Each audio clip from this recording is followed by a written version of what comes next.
35 question है। निम्नलिखित में से किस कवि ने प्रभा नाम की पत्रिका का संपादन किया था? अभी जस्ट तुम पर बताया था आपको, हरिशंकर परसाई जो थे वो इस मैगजीन से रिलेटेड रहे हैं। ठीक है, अगला क्वेश्चन है हमारे पास 36 नंबर में, उसमें दिया हुआ है 2 मिनट। हाँ, आपके पास क्वेश्चन है, उसमें दिया हुआ 36 निम्न में से कौन संविधान निर्माता परिषद के सदस्य रहे थे? तो आपको 4 कवियों के नाम दिए यहाँ पे, बालकृष्ण शर्मा नवीन, भवानी प्रसाद मिश्र, माखनलाल चौधरी। तो बालकृष्ण शर्मा नवीन जो है वो संविधान निर्माता परिषद के सदस्य रह चुके हैं। माखनलाल चतुर्वेदी का जन्म किस स्थान पर हुआ था? तो होशंगाबाद के बावई में हुआ था। ठीक है, अगला क्वेश्चन है 38 नंबर में, भवानी प्रसाद मिश्र की को विशेष ख्याति उनकी किस रचना से मिली थी? तो आप भवानी प्रसाद मिश्र को जिस रचना से जानते हैं उनमें बहुत फेमस रचना है गीत फरोश। बाकी ये सारी रचनाएं उन्हीं की हैं। गीत फरोश, चकित है दुख, अंधेरी करता है बुनी हुई रस्सी, गीत फरोश फेमस है। मिट्टी की बारात, ये रचना किसकी है? 39 क्वेश्चन है। तो शिव मंगल सिंह सुमन की मिट्टी की बारात, हिलोल। ठीक है, इस तरीके से उनकी रचना है। अगला है संत सिंगाजी किस क्षेत्र के निवासी थे? ये क्वेश्चन तो बहुत ही रिपीट हो रहा है। डी नंबर का आंसर है निवाड़। ठीक है, अगला क्वेश्चन है हमारे पास 41 नंबर पे, निम्नलिखित में से कौन सी रचना पद्माकर की नहीं है? तो इसमें से प्रबोध साठा जो है वो रचना उनकी नहीं है। गंगा लहरी, राम रसायन, जगत विनोद, ये उनकी रचना है। निम्नलिखित में कौन सी रचना माखनलाल चतुर्वेदी की नहीं है?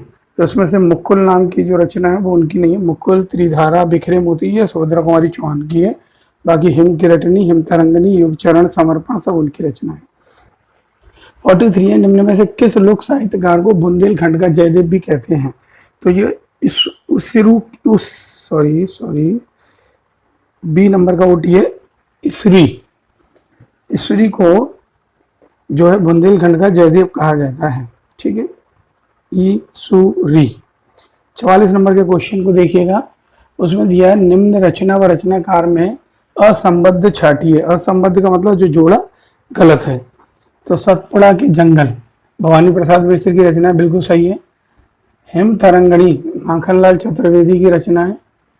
ठीक है, और अगला दिया है त्रिधारा, यही गड़बड़ है त्रिधारा।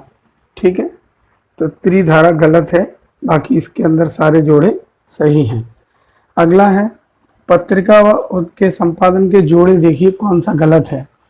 तो इसमें दिया हुआ है अपने को प्रभा बालकृष्ण शर्मा नवीन, हिंदी नवजीवन महात्मा गांधी, करमवीर वृंदावन लाल वर्मा, प्रताप गणेश शंकर विद्यार्थी। तो मुझे जहाँ तक मालूम है प्रताप गणेश शंकर विद्यार्थी बिल्कुल गारंटेड सही है। हिंदी नवजीवन महात्मा गांधी सही है। और प्रभा के तो अब ऊपर अपन हरिशंकर परसाई देख चुके हैं, पर यहाँ बालकृष्ण शर्मा नवीन भी दिया है। और करमवीर के वृंदावन लाल वर्मा, इन दोनों में कुछ डाउट है, इसको चेक करेंगे अपन प्रश्न को।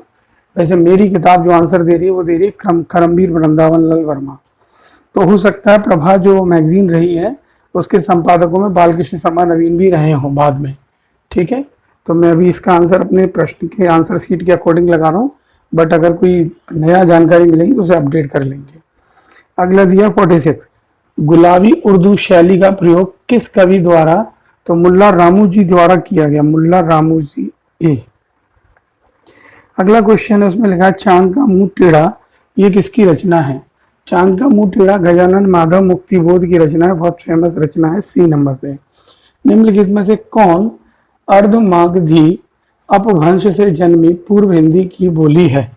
तो आपको बताना है कि अर्धमागधी अपभ्रंश, तो बघेलखंडी जो है वो इस कैटेगरी में आती है। डी नंबर का ओटी है। अगला क्वेश्चन है निम्न में से कौन आधुनिक काल के साहित्यकार नहीं है? तो इसमें जो शरद जोशी हैं, हरिशंकर परसाई हैं, मुल्ला रामू जी हैं, भूषण नहीं है। ठीक है, अगला है प्रश्न हमारे पास में 50 नंबर। यस, संत सिंगा जी किस क्षेत्र के निवासी थे? तो ये प्रश्न तो हद हो गई, इसमें डी नंबर का निमाड़ आंसर है। और कुछ होना हो आपको ये आंसर लगाते लगाते ये तो याद हो ही जाएगा। आज ये 4 बार आ गया है प्रश्न। कालिदास के किस ग्रंथ में दुष्यंत और शकुंतला की प्रेम कहानी का वर्णन मिलता है? तो कालिदास के शकुंतला और दुष्यंत का अभिज्ञान शाकुंतलम नाम के ग्रंथ में इसका उल्लेख मिलता है। अभिज्ञान शाकुंतलम है, यस है, सी। हर्षचरित किसकी रचना है? हर्षचरित जो है वो बाणभट्ट की रचना है। अगला प्रश्न देखें, कवि पद्माकर किस राजा के दरबारी कवि थे? तो कवि पद्माकर अलग अलग समय में इन सभी राजाओं के यहाँ रह चुके हैं, तो इसलिए आंसर क्या है? डी। निम्नलिखित में से बघेली खंडी भाषा किस जिले में नहीं बोली जाती है? तो बघेल खंडी भाषा जो है वो बालाघाट के इलाके में नहीं बोली जाती, बाकी उमरिया, सतना, रीवा में थोड़ी बहुत बोली जाती है। कोरकी बोली मुख्य जिला कौन सा है? कोरकी बोली का मुख्य जिला कौन सा है? तो ये जो जिले दिए होशंगाबाद, छिंदवाड़ा और बाकी ओटी इसमें प्रिंट नहीं है, तो सारे इसका आंसर है ये सभी। ठीक है, अगला है शाकुंतलम किसके द्वारा लिखा गया है? शाकुंतलम जो है वो कालिदास के द्वारा लिखा गया है, 56 कालिदास। ठीक है, अगला क्वेश्चन है 57वां, निम्नलिखित में से किस साहित्यकार को एक भारतीय आत्मा कहा जाता है? तो माखनलाल चतुर्वेदी को एक भारतीय आत्मा के नाम से पुकारा जाता है। 58 नंबर क्वेश्चन है, निम्न में से कौन सा साहित्यकार मुगल सम्राट अकबर का समकालीन था? तो इसमें से एक घाघ जो है वो इसका सही आंसर होगा। ठीक है, बाकी अकबर के समकालीन में कालिदास नहीं, तुलसीदास आते हैं। अगला है बिखरे मोती किसकी रचना है? सुभद्रा कुमारी चौहान की है। ठीक है, अगला क्वेश्चन है, निम्नलिखित में किस मुगल शासक ने लोक कवि घाघ को चौधरी की उपाधि प्रदान की? लो, ऊपर का प्रश्न नीचे सही हो गया अपने आप, अकबर ने दी थी ये उपाधि। ऊपर क्वेश्चन था अकबर के समकालीन, तो घाघ हुए, और घाघ को उपाधि किसने दी? अकबर ने दी। अगला क्वेश्चन है, किस लोक कवि को महान कृषि पंडित भी माना जाता है? तो घाघ को ही माना जाता है भैया। ठीक है, अगला है हमारे पास में व्यंग विधा के साहित्यकार शरद जोशी का जन्म कहाँ हुआ था? शरद जोशी का संबंध उज्जैन से है। ठीक है, बीओटी आंसर है। 63 नंबर में लिखा है, निम्नलिखित में से आला खंड की पांडुलिपि किसने तैयार करवाई थी? चार्ल्स एलियट नाम के अंग्रेज अधिकारी थे, उन्होंने इसे तैयार करवाया था। निम्नलिखित में से कौन बुंदेली लोक साहित्यकार है?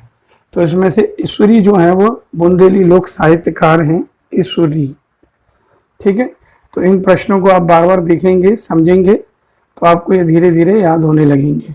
अब आपने एक ओटी तो देखा बार बार बोल बोल के, संत सिंगाजी वाली, वैसे ही याद हो जाती है। ठीक है, इन्हें करिएगा, और कोई डाउट हो तो व्हाट्सएप से पूछिएगा। धन्यवाद।